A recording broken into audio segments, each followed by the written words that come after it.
माजी मंत्री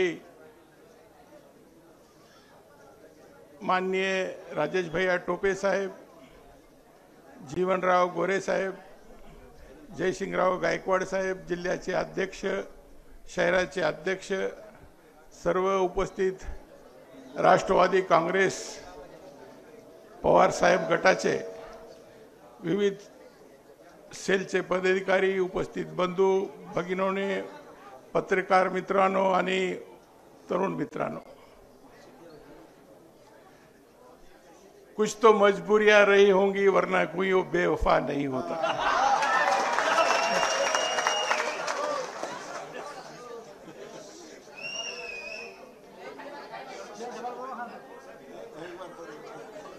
पण माझी अशी काही मजबुरी नव्हती।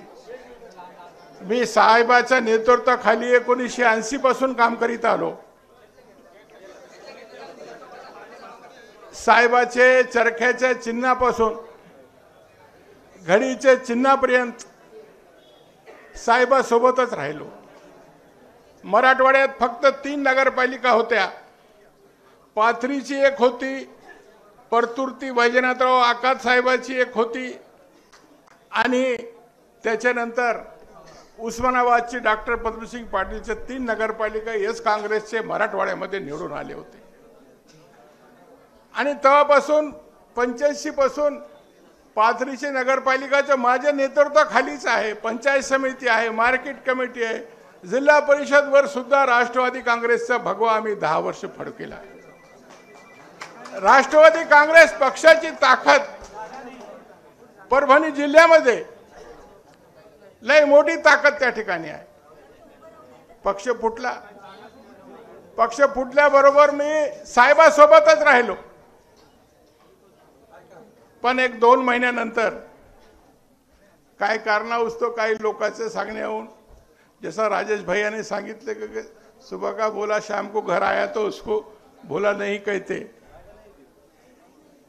मगर मी एवढंच सांगल, साहेबाला सोडून गेलेले अनेक लोक मी आपल्या जीवनामध्ये पाहिले, ते पुन्हा विधान भवनाच्या परिसरामध्ये दिसले नाही। ते शून्य झाले। बरं झालं साहेब, मी शून्य होण्याच्या आधीच आलो।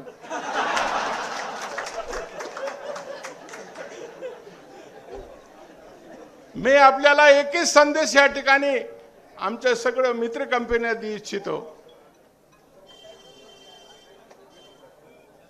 भंवर जब उभरेगा उभारा दे के मारेगा। भंवर जब उभरेगा उभारा दे के मारेगा। सुनो है मछलियों तुमको चारा दे के मारेगा। सुना है अच्छे दिन भी आने वाले हैं, बड़ा चालाक दुश्मन है सहारा दे के मारेगा।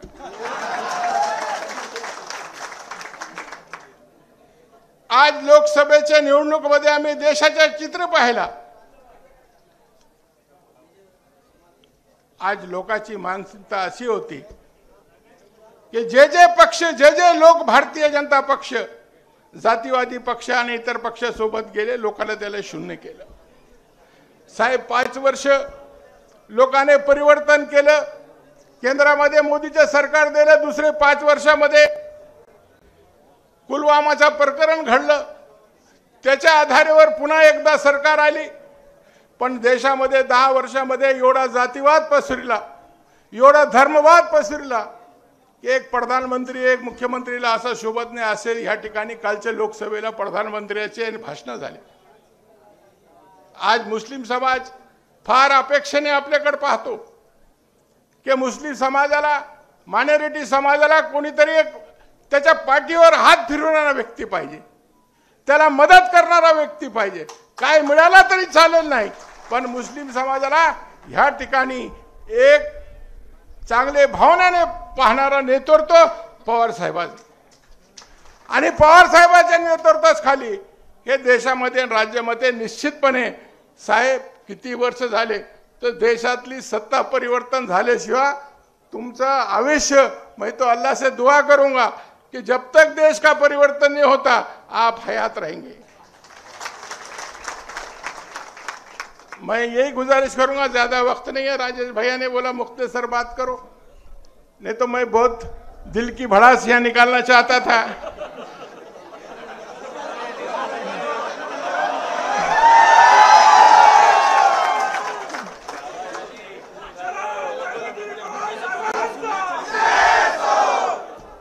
क्योंकि पवार साहब का नेतृत्व एक ऐसा नेतृत्व है कि जिसने इस राज्य में, पवार साहब जब मुख्यमंत्री थे, कि उन्होंने पहला फैसला लिया था जब मेरे को मत का अधिकार मिला था, और पहला मत मैंने चरखे को डाला था। और हमारे पाथरी विधानसभा मतदार संघ दगड़ूबा पाटिल झोड़गांवकर को हमने चुन के लाए। 85 में चरखे का उम्मीदवार पाथरीकर साहब यहाँ बैठे हुए उनको मालूम है। 85 में दूसरा उम्मीदवार हमने दिगंबरराव वडीकर को चुन के लाए। उसके बाद राष्ट्रवादी काँग्रेस बनने के बाद मेरे राजकीय जीवन में, माझ्या राजकीय जीवनामध्ये जे काही मला मिळालं केवळ साहेबांमुळे मिळालं। पण मला कुठं आता खंत वाटते की मी साहेबा सोडून गेलोच कसं। अनेक कार्यकर्ते माझे सहकारी मला म्हणत होते की तुम्ही असा कसा निर्णय घेतला, तुम्ही असा कसा निर्णय घेतला, ते सारखा मला बोलत होते।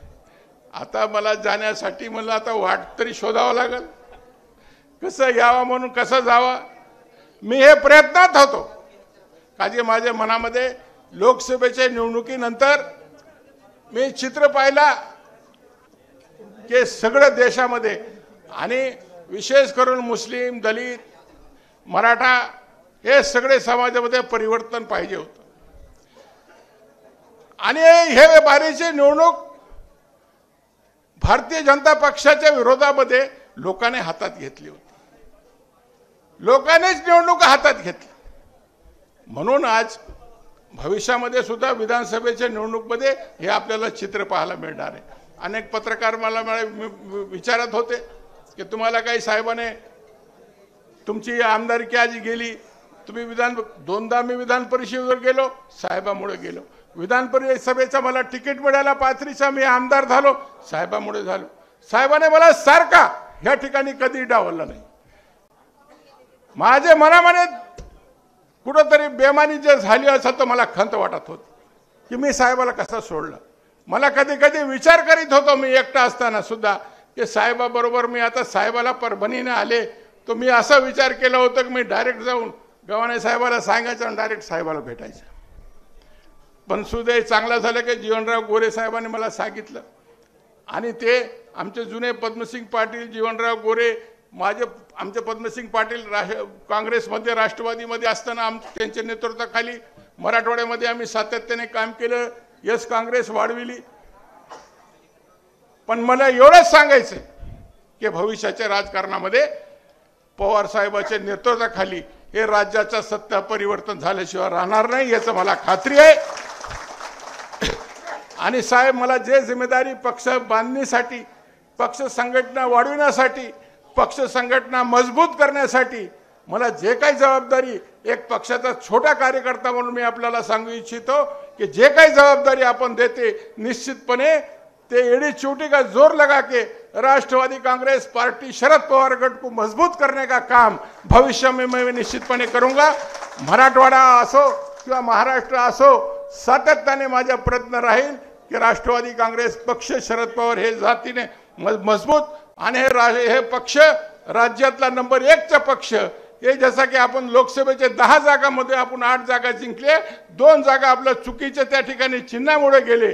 पण आम्ही जरी कुठं असलो तर आम्ही आतून साहेबासोबतच होतो, साहेबासोबतच आम्ही त्या ठिकाणी मदत करण्यासाठी आम्ही त्या ठिकाणी काम केलेलं आहे। कारण की मुस्लिम समाजामध्ये, दलित समाजामध्ये अजिबात हे मानसिकता नव्हती की जे जे पक्ष भारतीय जनता पक्षाबरोबर गेले, जे जे नेते त्या ठिकाणी गेले त्याला मतदान करण्याची, त्याला मदत करण्याची समाजामध्ये अजिबात मानसिकता नाही। मुस्लिम समाजाचे मी आमच्या उलमाचा, आमच्या लोकांचा सारखा माझ्यावर प्रेशर होता की तुम्ही साहेबासोबत जा। सारखा आमचे लोक सुद्धा मला सांगायचे की तुम्ही हे निर्णय तुमचा चुकला आणि तुम्ही साहेबासोबत राहायला पाहिजे। असं टाइमला तर मला अत्यंत आज मनापासून मला काय मिळो का मत मिळो, पण जे माणसाने मला मोठं केलं त्याच्याबरोबर राहण्याची पुन्हा मला संधी मिळाली, जे माणसाने मला ताकद दिली जे माणसामुळे मी आज आमदार म्हणून महाराष्ट्रामध्ये फिरलो, महाराष्ट्रामध्ये वावरलो, हे गोष्टीचं मला थोडंसारखं खंत राहील. पण मी निश्चितपणे एवढा सांगतो की ह्याची परतफेड मी पक्षामध्ये व्याजास्वद करणार आहे, याची मी आपल्याला या ठिकाणी खात्री देतो. आणि राष्ट्रवादी काँग्रेस पक्ष, शरद पवार गट हे कसं राज्यामध्ये मजबूत होईल, कसं याच्यामध्ये जास्तीत जास्त आपले आमदार निवडून येतील, कसं जास्तीत जास्त आपली सरकार, आपली सत्ता राज्यामध्ये येईल, याच्यासाठी मी सातत्याने प्रयत्न करेल, एवढाच या निमित्ताने सांगतो. आणि मी साहेबाला पुन्हा पक्षामध्ये मी गेल्याबरोबर साहेबाने मला मठाने माझं स्वागत केलं, त्याबद्दल मी साहेबाचा ऋण व्यक्त करतो आणि माझे 2 शब्द संपितो. धन्यवाद. जय हिंद, जय महाराष्ट्र.